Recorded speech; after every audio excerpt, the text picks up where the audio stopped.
Hi, അങ്ങനെ എല്ലാവരും നോക്കിയിരുന്ന ആ ഒരു ഓസ്കാർ അവാർഡ് ഇങ്ങ് പ്രഖ്യാപിച്ചിരിക്കുകയാണ്. ഒരുപാട് സിനിമകൾ പ്രതീക്ഷിച്ചതും പ്രതീക്ഷിക്കാത്തതുമായിട്ടുള്ളതൊക്കെ തന്നെ ലിസ്റ്റിൽ കയറിയിരുന്നു. അവസാന റിസൾട്ട് വന്നപ്പോഴും അങ്ങനെ തന്നെയായിരുന്നു. കുറേ സിനിമകൾ എക്സ്പെക്ട് ചെയ്ത കുറേ സിനിമകൾ കുറച്ച് കാറ്റഗറിയിലൊക്കെ കിട്ടിയിട്ടുണ്ട്. അതുപോലെ തന്നെ ഒട്ടും എക്സ്പെക്ട് ചെയ്യാത്ത രീതിയിലുള്ള സിനിമകളൊക്കെ തന്നെ മെയിൻ കാറ്റഗറിയിലൊക്കെ വന്നിട്ടുണ്ട്. അങ്ങനെ നിങ്ങൾക്കറിയാമല്ലോ, ഒരു ഓസ്കാർ അവാർഡ് പ്രഖ്യാപിക്കുമ്പോൾ എല്ലാവരും ഉറ്റുനോക്കുന്ന ആദ്യത്തെ ഒരു കാറ്റഗറി എന്നുള്ളത് ബെസ്റ്റ് പിക്ചർ ഏതാണെന്നല്ലേ. കാരണം ആ പോയ വർഷത്തെ ഏറ്റവും മികച്ച സിനിമ ഏതാണെന്നാണ് നമ്മൾ അതിലൂടെ അറിയാൻ പോകുന്നത്. അങ്ങനെ പേരൊക്കെ കേട്ട് കഴിഞ്ഞപ്പോഴത്തേക്കും സത്യത്തിൽ ഹോണസ്റ്റ്ലി കണ്ടിട്ടില്ലായിരുന്നു കേട്ടോ. സിനിമയുടെ പേരെന്നുള്ളത് അനോര എന്നുള്ളതാണ്. ഞാൻ ആദ്യമായിട്ടായിരുന്നു കേൾക്കുന്നത്. അതുകൊണ്ട് ഇന്ന് സ്പോട്ടിൽ തന്നെ ഇരുന്ന് കാണുകയും ചെയ്തു.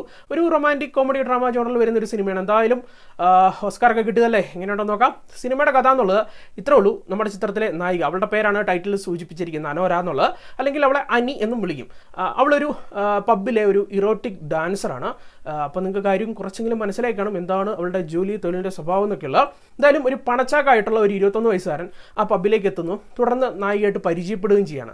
പതിയെ ഇവരുടെ ഇടയിൽ ഒരു സ്നേഹമൊക്കെ അങ്ങ് വളരുകയാണ്. അപ്പോൾ അത് എവിടെ പോയി നിന്നു എന്ന് കാണിച്ചു തരുന്നതാണ് ഈ ചിത്രത്തിൻ്റെ പ്രമേയം എന്നുള്ളത്. ഒറ്റയടിക്ക് പറയാൻ സാധിക്കും ഓവർ റേറ്റഡ് സിനിമ തന്നെയാണ്. കാരണം ഒരു ഓസ്കാറൊക്കെ ഡിസർവ് ചെയ്യുന്ന രീതിയിലുള്ള ഒരു കഥയും അതിൻ്റെ അവതരണവും ഒക്കെ ഉണ്ടായിരുന്ന ഒരു ചിത്രമാണെന്ന് ചോദിച്ചു കഴിഞ്ഞാൽ പേഴ്സണലി എനിക്ക് അങ്ങനെ കണ്ട് തീർത്ത് കഴിഞ്ഞപ്പോൾ തോന്നിയില്ല.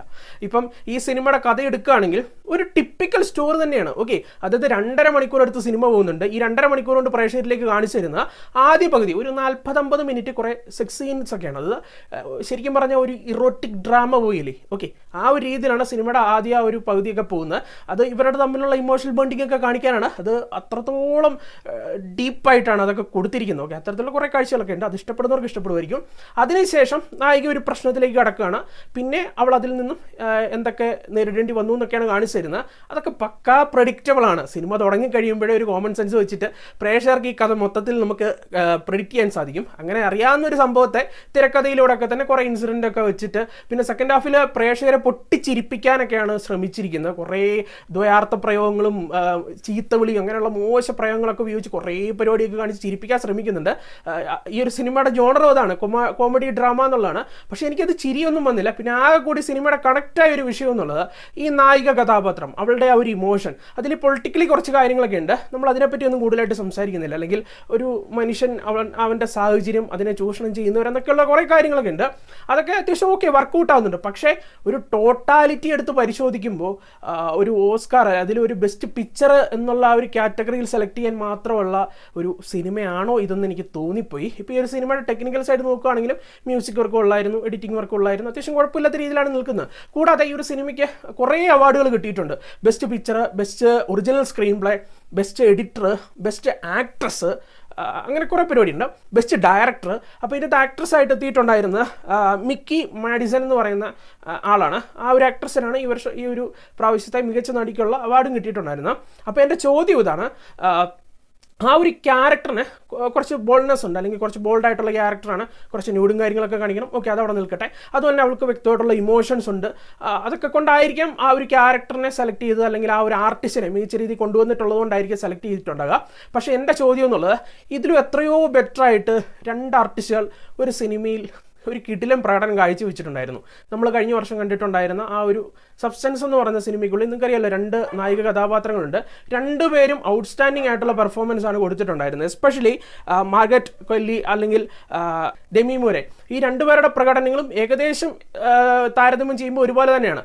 2 സിനിമയ്ക്കുള്ളിലെ സ്ത്രീ കഥാപാത്രങ്ങൾക്കും ഇമോഷൻസ് ഉണ്ട്. അതുപോലെ തന്നെ ബോൾഡാണ് വേണ്ടെങ്കിൽ അതുമുണ്ട്, ആ സിനിമയിലും ഉണ്ട്. ഇതിലൊക്കെ എത്രയോ ബെറ്റർ ആയിട്ടുള്ള പെർഫോമൻസ് ആണ് ആ 2 അഭിനേത്രികൾ കൊടുത്തിട്ടുണ്ടായിരുന്നത്. എന്നിട്ട് അവർക്ക് പോലും കിട്ടാത്ത എന്ത് പ്രയോറിറ്റിയാണ്, അല്ലെങ്കിൽ എന്ത് കൂടുതലായിട്ടുള്ള സംഭവമാണ് ഈ ഒരു ആക്ട്രസ് കാഴ്ചവെച്ചതെന്ന് എനിക്കറിയില്ല. ഒരു പക്ഷേ അതിലും എനിക്കൊന്ന് കുറച്ചുകൂടി ന്യൂഡായിട്ടുള്ള സെക്ഷൽ സീൻസ് ഒക്കെ ഉണ്ട്, അതുകൊണ്ടായിരിക്കാം. എന്തായാലും ഇങ്ങനെയുള്ള കുറേ ചോദ്യങ്ങൾ സിനിമ കണ്ടു കഴിയുമ്പോഴത്തേക്കും എനിക്കുണ്ടായിരുന്നു. ഇപ്പോൾ ബെസ്റ്റ് പിക്ചർ എന്ന് പറയുമ്പോഴത്തേക്കും ഞാൻ സബ്സ്റ്റൻസിൻ്റെ കാര്യം മാത്രമല്ല, ഇപ്പോൾ ഡ്യൂൺ ഉണ്ട്, അല്ലെങ്കിൽ ഡ്യൂൺ 2 ഉണ്ട്, അല്ലെങ്കിൽ I am not a robot ഉണ്ട്, അങ്ങനെയുള്ള കുറേ സിനിമകളൊക്കെ ഉണ്ട്. അപ്പോൾ അതിനൊന്നും ഇല്ലാത്ത എന്ത് കൂടുതൽ സംഭവമായിരുന്നു ഈ ഒരു സിനിമയ്ക്കുള്ളിൽ ഉണ്ടായിരുന്നതെന്ന് എനിക്ക് മനസ്സിലായില്ല. എനിക്ക് പലപ്പോഴും നമ്മുടെ ഇന്ത്യയിലെ അവാർഡുകളൊക്കെ കാണാറുള്ളപ്പോൾ എനിക്കൊരു ചോദ്യം എൻ്റെ മനസ്സിൽ എപ്പോഴും വരാറുണ്ട്. ഞാൻ പിന്നെ പുറത്തൊന്നും പ്രകടിപ്പിക്കാത്തതാണ്.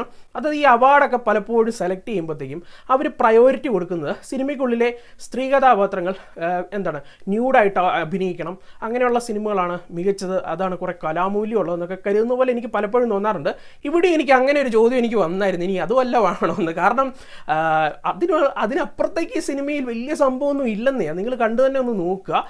പിന്നെ അടുത്ത വർഷം തൊട്ടെങ്കിൽ അല്ലെങ്കിൽ ഇനി വരുന്ന ആ ഒരു അവാർഡ് ജൂറീസിൻ്റെ ഒക്കെ ഇടയിൽ ഒരു യങ് ആയിട്ടുള്ള അല്ലെങ്കിൽ കുറച്ച് ഇന്നത്തെ ജനറേഷനിലെ സിനിമ എന്താണെന്നും അല്ലെങ്കിൽ മാറ്റങ്ങളൊക്കെ ഉൾക്കൊണ്ടുള്ള കുറച്ച് ജൂറീസിനെയും കൂടെ വെക്കുകയാണെങ്കിൽ നല്ലതെന്ന് എനിക്ക് തോന്നുന്നു. ഇതൊക്കെ എനിക്ക് തോന്നുന്നു ഇപ്പോഴും കുറേ ഓൾഡ് ഫാഷനിലുള്ള ഒരു മൈൻഡൊക്കെ ഉള്ള ആളുകളാണെന്ന് തോന്നുന്നു ഇതിൻ്റെയൊക്കെ അണിയറയിൽ ഇരിക്കുന്നതെന്ന് തോന്നുന്നു. അതുകൊണ്ടാണെന്നാണ് എനിക്ക് തോന്നുന്നത് ഇതിങ്ങനെ വന്നത്. എന്തായാലും നമുക്ക് മറ്റൊരു സിനിമയായിട്ട് കാണാം. അതിന് മുന്നായിട്ട് റേറ്റിംഗ് പറഞ്ഞല്ലോ. സിനിമ ഞാൻ മോശമാണ്, അട്ടപട്ടലം ശോകമാണ് നല്ല ഉദ്ദേശിച്ചത്. പക്ഷേ ഈ ഓസ്കാർ കിട്ടി എന്ന് പറയുമ്പോഴത്തേക്ക് നമ്മൾ ആ ഒരു എക്സ്പെക്റ്റ് കൊടുക്കുമല്ലോ, നല്ല എക്സ്പെക്റ്റ് കൊടുക്കുമല്ലോ. ആ എക്സ്പെക്റ്റേഷൻ കൊടുത്തോണ്ടാണോ എന്ന് എനിക്കറിയില്ല. ഇങ്ങനെയുള്ള കുറച്ച് കാര്യങ്ങളൊക്കെ എൻ്റെ മനസ്സിലൂടെ ഓടിയെത്തി. സിനിമയ്ക്ക് എന്തായാലും 6.5 ഔട്ട് ഓഫ് 10 ആണ് നൽകുന്നത്. 10/6. പിന്നെ ഫാമിലിയായിട്ട് ആലോചിക്കുക പോലും വേണ്ട. സിനിമയുടെ ഓപ്പണിംഗ് സീൻ തന്നെ സെക്സ് സീനാണ്. ഓക്കെ, അപ്പോൾ നമുക്ക് എന്തായാലും മറ്റൊരു സിനിമയുടെ വിശേഷമായിട്ട് വീണ്ടും കാണാം. ബൈ.